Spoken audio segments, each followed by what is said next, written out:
16 minutes past 8. So, we're used to seeing him performing on stage, but now Alfie Boe is shedding light on a cause very close to his own heart. He was just 23 when his father, Alf, died from a brain tumour, and now, nearly 3 decades on, he says not enough is being done to fund new treatments. Well, Alfie joins us alongside Hugh Adams from Brain Tumour Research. Really interesting, this, Alfie. Do you want to start by your recollections of your dad, if you don't mind, and the time he was poorly? Yeah, my dad was full of life. He was this big-hearted, kind soul, and then he got struck down with the brain tumour, and it was a shock. It was we didn't know how it came about, what caused it, and the decline. To see my father go downhill over the 10 months that we had left with him was so sad. It was just so depressing, and there's lots of people out there that go through the similar things that I went through. And what year was that? This was 1997. Yeah, when he died. So one would imagine in that time things have moved forward significantly, but the sense is that it hasn't. Well, certainly not. We're talking about a cancer here that's the biggest cancer killer of children and adults under the age of 40. And if we're going to improve that stark fact, it's very clear we need to invest in scientific research. We need to invest in the search for the scientists on the bench to get it through to the patients on the bedside. And if we've just been investing 1% of the national cancer spend on brain tumours, which has been the case, that's not going to move the dial along. And so that Brain Tumour Research are very clear. We're campaigning to work with government to get government money into this, to backfill some of the money that charities are already putting into research. It's a team effort, but it's got to be done, or else we won't move things on. Hugh, you'll know this territory, of course, very well. There is a finite amount of money, at all in the system, and governments look very carefully at where they put their money. You're obviously right to say more money is needed for research. No one's going to deny that. But very difficult decisions do have to be made about, how to prioritise things. Yeah, I mean, prioritise is exactly the key word here, Charlie. We want brain tumours categorised as a clinical priority. We want innovative thought. And what we actually are asking for here is just parity of funding. So if we see what we've done with breast cancer, see what we've done with leukemia, we can achieve the same with brain cancer, only if we fund to the same levels. So it's parity we're funding, not something different. And why do you think that has happened over time, that it's had less attention and ultimately less money? Yeah, I think there's a momentum thing here. I think if you're actually looking for money to fund your research, you get the money, you get some progress, you put in for some more money, you say, this is where we're going, this is what we've achieved, this is what we can achieve with more money, and a sort of a snowball thing happens. That hasn't been happening with brain cancer, and that's what we've got to challenge. And I think there's also the thing about the long-term advocate. So that's why it's so important that someone like Alfie gets involved with us and tells a story of Alfie and says, this is what happened, I've learned that this hasn't moved on in the time since my father passed, and I'm going to do something about it. And so it's a tremendous day for us at Brain Tumour Research to have Alfie with us. Talk us through what your family went through, because it is a particularly cruel and aggressive form of cancer, or can be. On the brain. I mean, I was at music college at the time, and I was coming home every single weekend to visit my dad, and every single week there was a change. There was a dramatic change. It was that quick. It was so quick. It really affected him in a major way. His emotions, his stages of the process of declining. It was rapid. It was really rapid. I imagine. Do you want to tell us about this picture we're showing now? This was pretty soon after he came out of hospital, and I was home from college again one weekend, and I was heartbroken.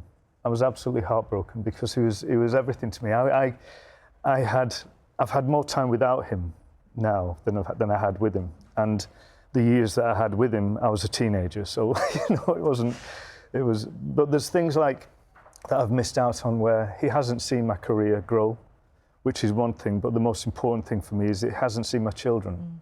I never saw him hold my kids or bounce them on his knee or anything like that. And he loved children, he loved his grandkids. And so it's things like that this illness really affects as well. And because of the symptoms of a brain tumour, it can so often be conflated with other illnesses, even when people go to the GP. Just talk us through that. Well, that was a surprise. He went to the GP, and the GP turned around to him and just said, "Oh, Alf, you've got the flu." And that was it, and dismissed it, and gave him some antibiotics and painkillers, and that was it. And then he was complaining of these chronic headaches, and he went for an eye test. And the optician looked in his eye and said, I think you've had a stroke. I'd like you to go to the hospital and have a brain scan. So he went, and that was when they found the tumour. I suppose, Hugh, that as you said before, Alfie telling a very personal story and recollecting what happened then is really important, above and beyond the idea of the research that goes into it. Just not more knowledge, that more people are aware of how hard it is to spot, or how easily it can happen, and people don't know. Well, 100%. I mean, people can only support a cause if they know it exists, and yet 1 in 3 people have been know someone who's been affected by a brain tumour. Now, more of those 1 in 3 people will know about Brain Tumour Research because of Alfie Boe. I mean, the thing about symptoms is it as befits a complex disease, the symptom lists are complex. There are 3 types, really: headaches, seizures, and focal symptoms. Now, the headaches quite often are late presenting, but I would say that 75% of people get headaches and 75% of people don't get brain tumours.